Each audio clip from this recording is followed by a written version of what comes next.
Ya, lalu bagaimana sebaiknya Indonesia menyikapi arus kedatangan pengungsi Rohingya di Aceh? Sudah bergabung bersama kami ada pakar hukum hubungan internasional Profesor Hikmahanto Juwana. Prof. Hikmah, selamat sore. Selamat sore.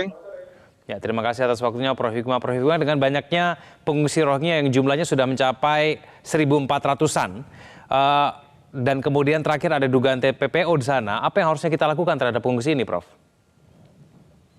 Pertama ya, saya ingin menegaskan di sini bahwa mereka itu bukan pengungsi. Kenapa?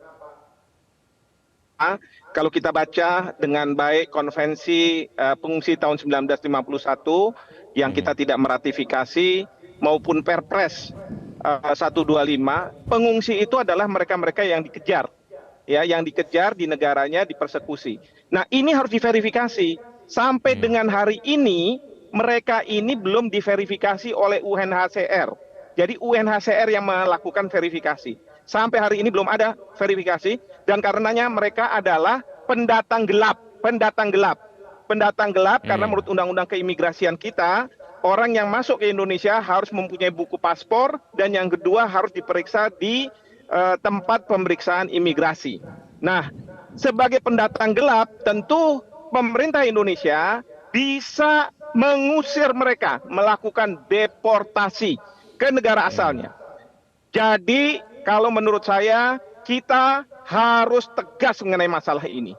Karena mereka bukan dalam status sebagai pengungsi, ya. Memang di sana ada anak-anak, perempuan dan lain sebagainya, tetapi mereka bukan, sekali lagi bukan pengungsi karena belum ada verifikasi yang dilakukan oleh UNHCR. Jadi pemerintah bisa saja untuk sementara mereka dikasih makan dan lain sebagainya, obat-obatan untuk kemanusiaan, tapi segera setelah itu harus dikembalikan ke Myanmar. Dan ini bukan tindakan yang melanggar ketentuan hukum internasional, yaitu refoulement. Karena apa? Karena mereka bukan pengungsi. Kalau kita baca pasal 33 konvensi tentang pengungsi, disebutkan di situ bahwa hanya pengungsi yang tidak boleh dorong kembali ke negara asalnya. Seperti itu. Tapi kalau pendatang gelap itu kewenangan dari imigrasi untuk mendeportasi. Ya, caranya bagaimana, Prof? Apakah bisa kemudian kita mengembalikan pendatang gelap ini ke negara asalnya? Kan negara asalnya juga sudah menutup pintu. Begitu juga dengan negara-negara lain. Oke, jadi sekarang yang penting kita harus lakukan adalah kita cari untuk sementara ya, untuk sementara bukan untuk seterusnya, pulau yang terpencil. Karena apa? Kalau misalnya mereka ditaruh di Aceh ini banyak yang lari, keluar dan lain sebagainya. Nanti membaur dengan masyarakat kita. Nah, jadi harus ditaruh di dalam pulau yang terpencil dan kemudian mereka akan difasilitasi dengan makan dan lain sebagainya dan UNHCR harus mengurusi. Uangnya harus uang UNHCR. Tidak boleh satu peser pun uang dari Republik Indonesia yang keluar. Karena masalah ini bukan masalah Indonesia. Masalah ini masalah internasional. Dan yang kedua, saya minta patroli laut di Aceh harus ditegakkan, harus diintensifkan. Jangan sampai lagi masuk lagi. Katanya UNHCR akan ada jutaan orang dari Rohingya yang masuk. Itu harus kita hentikan. Kita tidak mau mendapatkan pendatang-pendatang gelap yang kemudian mereka berdalih bahwa mereka adalah pengungsi. Dan yang tiga adalah saya setuju dengan Bapak Presiden bahwa TPPO harus digerakkan. Jadi polisi dan lain sebagainya harus menangkap orang-orang ini. Buat mereka jera. Jangan kemudian meremehkan kedaulatan Indonesia. Seperti itu. Ya, Prof, kenapa Indonesia bisa menjadi tempat bagi sindikat TPPO untuk menjalankan aksinya? Karena kita tahu bahwa etnis Rohingya ini di Myanmar, mereka tidak mendapatkan penghidupan yang baik. Mereka tadinya banyak pergi ke Malaysia. Mereka menjadi tenaga kerja kasar di sana, bekerja di perusahaan-perusahaan kebun sawit dan lain sebagainya. Namun demikian, karena pemerintah Malaysia sangat tegas sekarang, karena memunculkan banyak masalah sosial di Malaysia, dan rakyat Malaysia tidak mau menerima lagi, sehingga ditutup. Nah, kemana mereka akan pergi? Mereka pergi ke Indonesia. Karena mereka ingat di tahun 2015, banyak etnis Rohingya yang dibantu. mereka dengan menggunakan simbol-simbol Islam mendapat bantuan. Nah, di sini mereka mengatakan bahwa Indonesia ternyata lebih baik. Dan seperti tadi Pak Menteri Menko Polhukam katakan, mereka yang tadinya mungkin mau pergi ke negara lain, ke Australia dan sebagainya, mereka menganggap bahwa Indonesia sudah baik, kenapa harus saya pergi dari Indonesia? Ini yang tidak benar, karena di Indonesia kita juga punya banyak rakyat miskin yang membutuhkan uang-uang yang sebenarnya digunakan juga mungkin untuk para etnis Rohingya yang masuk secara ilegal ke Indonesia. Jadi itulah tujuannya, motif ekonomi. Kalau pengungsi, coba baca di konvensi pengungsi. Itu tidak ada motif ekonomi kita fasilitasi. Mereka yang dikejar-kejar, dipersekusi, ya, karena mereka punya pandangan berbeda dengan pemerintahnya dan lain sebagainya.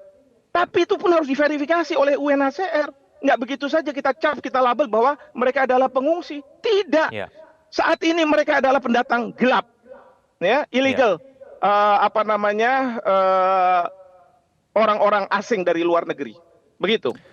Prof, bagaimana dengan alasan kemanusiaan? Alasan yang selama ini kita gunakan untuk menerima para pengungsi ini dari Rohingya ini. Masih tepat tidak untuk menggunakan alasan itu? Jangan lagi menggunakan alasan kemanusiaan. Ya, kalau kita selalu menggunakan alasan kemanusiaan supaya kita dapat nama di internasional karena kita pengusung hak asasi manusia, akibatnya apa? Negara kita yang rugi. Ya, karena apa? Kita tidak mau rakyat miskin kita harus berkompetisi dengan mereka-mereka yang dari etnis Rohingya.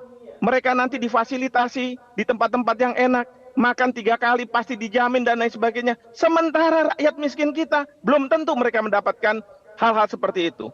Jadi stop mengatakan bahwa mereka adalah pengungsi, dan kemudian juga kita harus katakan tegas bahwa kita tidak mau lagi menerima misalnya itu. Maka patroli di laut itu harus mengusir mereka.